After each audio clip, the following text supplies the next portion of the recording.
초등학교 4학년 남자아이에 대한 질문인데요. 발달이 또래랑 좀 늦었고 1, 2년 정도 다 좀 늦었다고 하시네요. 근데 표현 언어 능력이 처지긴 하지만 생활에는 불편이 없고 초등학교 입학하면서 친구랑 잘 어울리지 못하고 고학년이 되면 이제 4학년이니까 고학년이 된 거죠. 학교에서 문제가 많은 것 같아요. 화가 나면은 교실을 나간다던가 모둠 참여 버릇없이 하고, 예, 아이들과도 많이 부딪히고 약간 친구들하고 좀 멀어지고, 그러니까 아이들이 다 자기를 무시한다는 생각을 하고, 예. 근데 보면은 아이는 보들보들한 아이고, 이 어려서부터 발달이 늦었다 이걸 쫓아가는 아이도 있고 그렇지 못한 아이도 있는데, 지금 이 초등학교 4학년에서 사회적 관계에 문제가 생긴다라는 건 얘가 언어적 표현 능력이나 감정 조절 능력이 좀 부족한 가능성이 있거든요. 그래서 이 경우에는 심리 검사가 필요해요. 그래서 이게 인지적 발달 부족에서 오는 영향이 큰 건지 아니면 심리 사회적 발달 부족에서 온 것이 영향이 큰 건지에 따라서 이 아이한테 접근하는 프로그램이 또 달라지거든요. 그래서 이 경우에는 어머님 이 아이가 사춘기에 들어가기 전에 지금 초등학교 4학년이니까 어서 한번 방문하셔가지고 저랑 이 아이에 대한 여러 가지 객관적인 데이터도 좀 얻어보고 보면서 의논을 같이 했으면 좋겠습니다. 초등학교 3학년 남자아이의 어머님인데요. 부모 성적표에서 이제 절 보시고 이제 이걸 하신다고 했는데 감사합니다. 자, 초등학교 3학년 아이가 아침마다 깨워도 늦게 일어나고 태평하고 짜증내다 9시에 겨우 도착해서 이런 일이 잦는 이런 아이를 어떻게 해야 될까요? 10시 전에 일찍 재우는 것도 잠이 안 온다고 하고 일부러 안 깨우고 늦게 보내기도 했지만 좀 더 지혜로운 방법이 있을까 도움을 요청합니다. 우선요, 기본적으로 먼저 해야 될 거는 학교가 재미있는 곳인지 아닌지 확인부터 해보십시오. 이게 학교를 가기 싫은 저항이 이렇게 나타나는 경우도 종종 있거든요.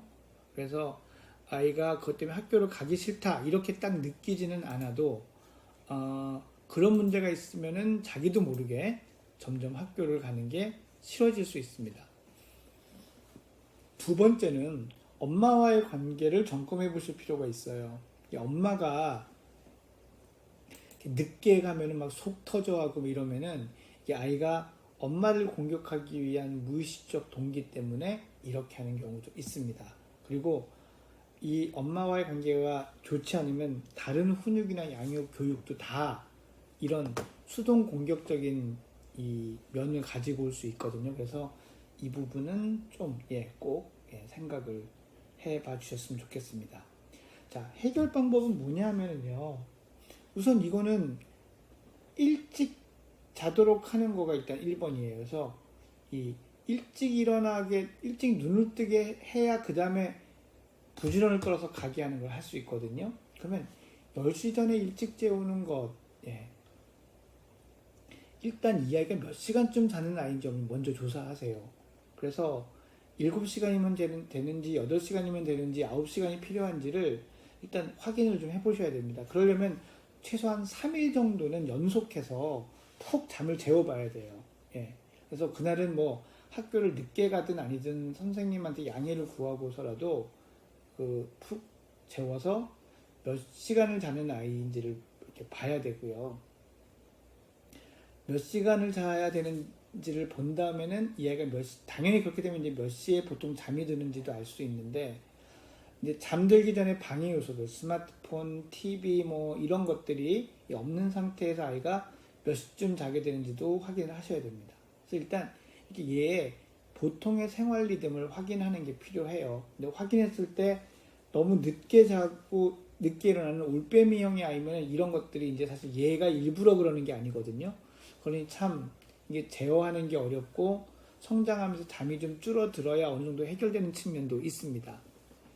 그런데 이제 그렇게 길게 잠을 자는 아이나 늦게 자는 아이가 아니라면은 잠자기 전에 얘가 한 1시간 전쯤부터는 즐겁고 흥분된 놀이를 하지 않게 해주셔야 돼요. 꼭 공부를 해라가 아니라 책을 본다든지 그림을 그린다든지 뭐 제가 좋아하는 다른 뭐 이렇게 꼼지락꼼지락 하는 거를 하게 하는 게 좋습니다. 그리고 온 가족이 같이 뭐 10시 정도쯤에 같이 잠을 자는 이렇게 하는 게 필요합니다. 그리고 이제 아침에 일어나서 힘들이지 않고 애가 일단 눈을 떠야 돼요. 그래서 졸리지 않아야 그 다음에 대화도 하고 말도 하고 하거든요.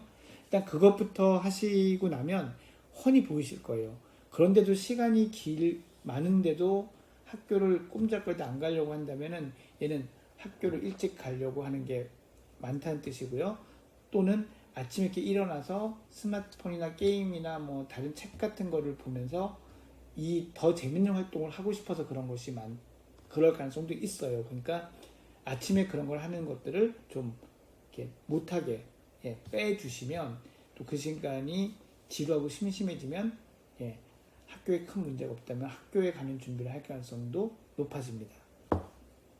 지금 제가 드린 말씀들을 잘 좀 정리를 하셔가지고 순서대로 좀 이렇게 적용을 해보시면 그러면은 또 어떻게 반응하는지를 알 수가 있거든요. 그것에 대한 질문도 혹시 잘 됐는지 안 됐는지 그것도 좀 알려주시면 감사하겠습니다.